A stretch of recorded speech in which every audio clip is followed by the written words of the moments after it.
ఏందమ్మా, నేను జాలీగా ఉంటే నువ్వెందు నన్ను బేలగా చూస్తా ఉండావు? ఈ ఆనందం నీకు ఎక్కువ రోజులుండదే. ఆ పెతాపుని పెళ్లి చేసుకుని నువ్వు సుఖపడలేవే. ఒకసారి నా మాటిని ఆలోచించమ్మా. ఏందమ్మా, వంట చేయడం మానేసి జాతకాలు చెప్పాలని చూస్తుండావా? ఆనందం ఎక్కువ రోజులుండదని నీకెవరైనా బ్రహ్మంగారు చెవులో వచ్చి చెప్పినారా? నువ్వు చిన్నప్పుడు ఏడిస్తే పాలు పట్టాలని నాకెవరూ చెవులో చెప్పలేదు. ఈ తల్లి మనసుకి నీ ఆకలి అర్థమైనాది. నువ్వు వాడితే జాగ్రత్తగా చూసుకోవాలని నాకెవరూ చెవులో చెప్పలేదే. పడతావేమోనని ఈ తల్లికి భయం ఉండాది. ఇప్పుడు కూడా అంతేనే. నువ్వంటే ఇష్టం లేని వాణ్ణి నువ్వు ఇష్టపడి చేసుకుంటే నువ్వు బోర్లా పడతావని బాధపడి అంటున్నానే. ఏందమ్మా నువ్వనేది? శుభమా అని నేను బావతో నిశ్చితార్థం చేసుకుంటా ఉంటే ఈ అశుభం మాటలేంది? పోమ్మా. ఇదిగోమ్మా, బావ మనసులో నేనుండాల్సిన పనిలేదు. నా మనసులో బావుంటే చాలు. అత్తా నాయనా కలిసి ఎట్టాగైనా బావతో నా మెళ్ళో 3 ముళ్ళు వేయిస్తారు. అనుకున్నట్టుగా నా బావతో పెళ్లి జరిగిపోతాది. ఇక ఆ తూరు నుంచి నాకెవరూ సాయం చేసే అవసరం లేదు. బావను నా కొంగున కట్టుకొని బొంగరంలా ఎట్టా దిప్పుకోవాలో నాకు బాగా తెలుసు. పిచ్చిదానా, నీకింక పిల్లతనం పోలేదే. నువ్వు పెతాపుని పెళ్లి చేసుకుని నీ వెనకాల తప్పుకునేంత సమయం యాడిచ్చారే ఆ పగోళ్ళు? ఈ ఇంటి పిల్లగాడు నిశ్చితార్థానికి సిద్ధమైనాడని వాళ్ళకి తెలిసిపోయి ఇప్పటికే కత్తులు నూరుతండారు. నీ మెళ్ళో పెతాప్ తాళి కట్టిన కాడ్నుంచి పెతాప్ తల కొట్టడానికి కాపు కాస్తా ఉండారు ఆ వీరశివారెడ్డోళ్ళు. ఏమ్మా, ఇప్పటిదాకా బావ మనసులో నేను లేనని క్లాస్ పీకినావు. ఇప్పుడు బావని పగోళ్ళేం చేస్తారో అని పంచాయతీ పెడుతున్నావా ఏంటి? ఇదిగో, నేను బావ మనసులో లేనని చెప్పిన ఇనను. పక్కోళ్ళు బావని లేకుండా చేస్తానన్నా నేను భయపడ్ను. నువ్వు ఎన్నెన్ని కథలు మోసుకొచ్చి చెప్పినా నేను బావను పెళ్లి చేసుకోవడం అయితే మానను. అర్థమైనాదా? ఇంగబో, నేను తయారు కావాలా?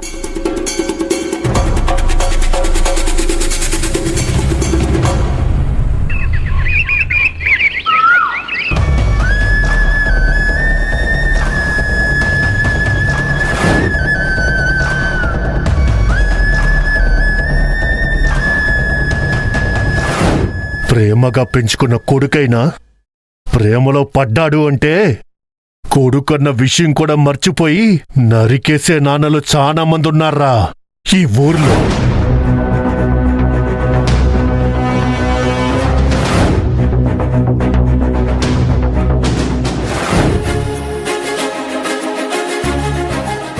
పంతులు, అన్నీ వచ్చినట్టేగా? వచ్చాయి. ముహూర్తానికి టైం అవుతుంది. అమ్మాయిని అబ్బాయిని తీసుకురండి అయ్యా. బావా, అల్లుడు రెడీ అయినాడా? తొందరగా రమ్మని చెప్పు బావా. నువ్వు అమ్మాయిని తీసుకురాపో.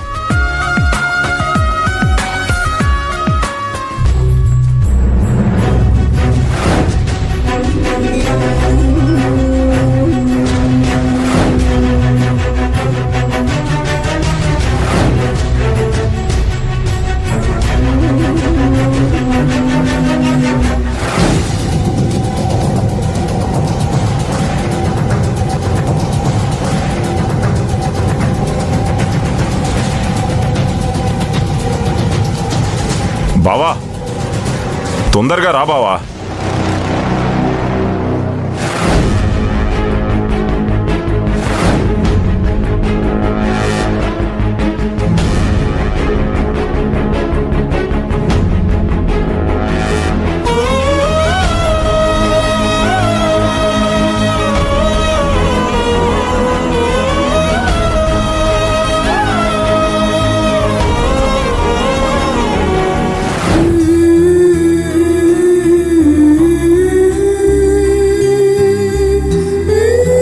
జానకి, జానకి ఆగు.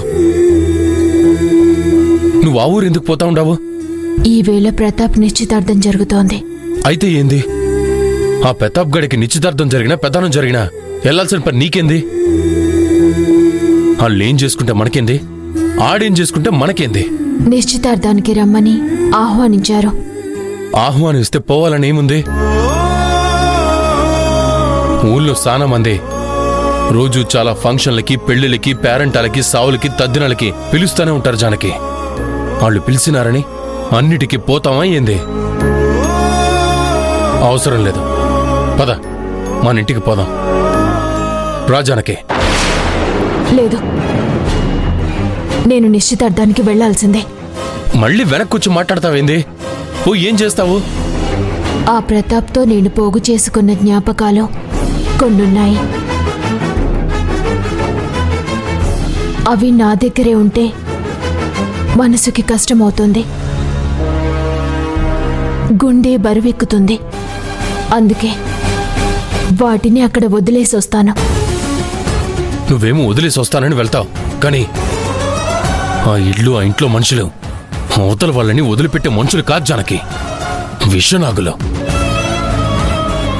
వాళ్ళింట్లో నిశ్చితార్థానికి పని కట్టుకుని నిన్ను పిలిచినారంటే వాళ్ళు నిన్ను అవమానించి ఆనందించడానికి అయి ఉంటుంది.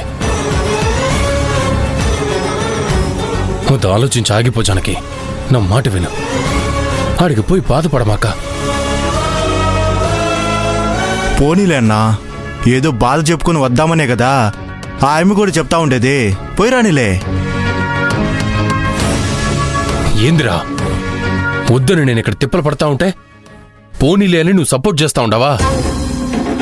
పైగా కన్ను కొడుతున్నావేంద్రా? కన్ను పీక ఎలా అయింది? ఆవేశపడబాకన్నా, ఒకసారి వెళ్ళారా రా అన్నా. ఏందిరా ఏంది? నా మాట వినన్నా, ఆవేశపడకు, కొంచెం ఆలోచించు. ఏం ఆలోచించాలరా? వదిన గురించన్నా, వదిన నువ్వు ప్రేమిస్తున్న విషయం గురించన్నా. దాని గురించి ఆలోచించకదరా ఆ ప్రతాప్ గడి దగ్గరికి పోకుండా చేయడానికి ఆపుతా ఉండాను. ఆపితే నీ ప్రేమ నిలబడదన్నా. వదిన్ని పంపిస్తేనే నీ ప్రేమ నిలబడతాది.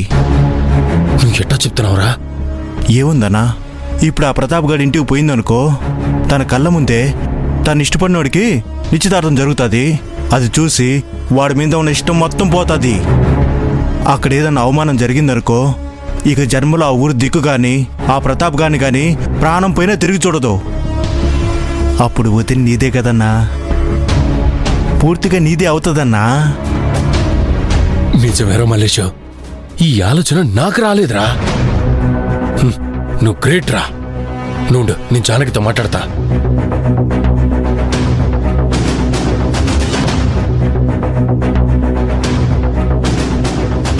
చూడు జానకి, నువ్వు పోతుండేదే మనుషులుండే ఇంటికి కాదు, జంతువులుండే ఇంటికి. అందుకే నువ్వు పోతా ఉంటే ఇప్పటికీ ఒప్పుకోలేకపోతా ఉండా. కాకపోతే నీ మాటకి విలువిచ్చి, నీ మనసును గౌరవించి నిన్ను ఆపలేకపోతా ఉండా. కానీ నువ్వు మాత్రం ఇట్టా పోయి అట్టా వచ్చేయాలా.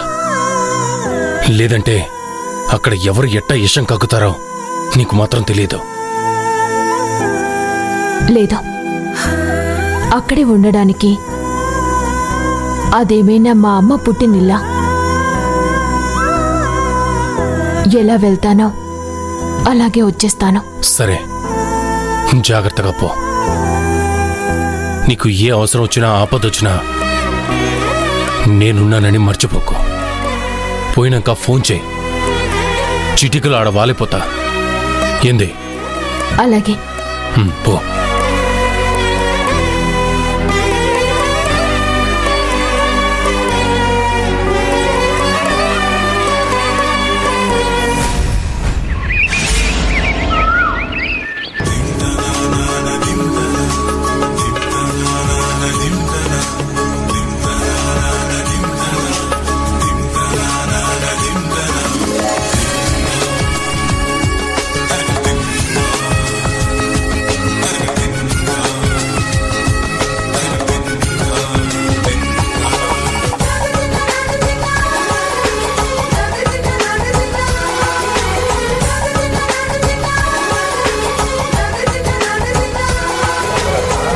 అక్క, ఇవాళ నాకు చాలా అంటే చాలా సంతోషంగా ఉన్నదక్క.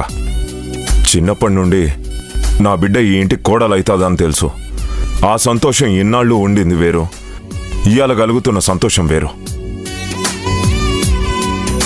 వేరుగానే ఉంటుంది సింగారెడ్డి. ఎంతైనా ఊహించుకుంటే వచ్చే సంతోషానికి, అనుభవిస్తే వచ్చే సంతోషానికి తేడా ఉంది కదా. అంతే అక్క, నిజమే. ఇవాళ నా కూతురికి ప్రతాప్తో నిశ్చితార్థం జరిపించి గొప్ప బహుమతి ఇస్తాండావక్క.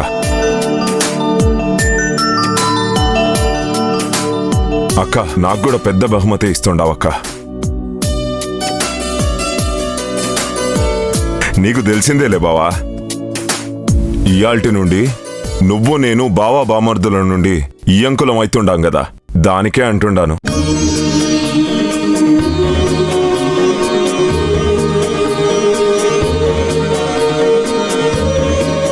మా అక్కకి తమ్ముడుగానే కాదు, ఇయాల్టి నుండి వియ్యంకుడిని అవుతున్నా కదా. అమ్మా, అబ్బాయిని అమ్మాయిని కూర్చోమన్నాడమ్మా.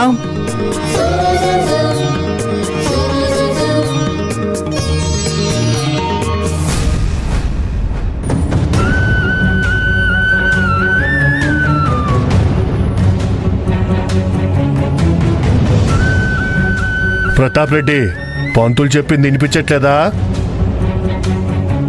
వెళ్ళి కూర్చో. అయ్యో, ఏంది మామయ్య, నువ్వట్ట అరిస్తే ఎట్టా చెప్పు, మెల్లగా చెప్పు. అబ్బొబ్బొబ్బొ ప్రతాప, చూసినావా నీ కాబోయే పెండ్లం దీన్ని ఎట్టా వెనకేసుకొస్తా ఉండదా?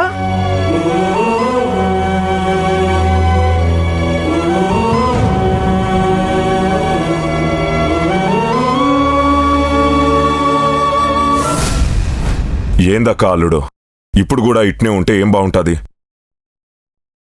కొంచెం నువ్వైనా చెప్పక్క. ఏం ప్రతాప్ రెడ్డి, ఈ శుభముహూర్తాన నా సావు కోసం చూస్తా ఉండవా? ఎళ్ళి కూసో.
అయ్యా, తాంబూలాలు మార్చుకోండి.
మా అమ్మాయినిచ్చి మీ అబ్బాయికి పెళ్లి చేయడానికి అంగీకరిస్తున్నాం.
ప్రతాపు దండై.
బాబు ఉంగరాలు మార్చుకోండి.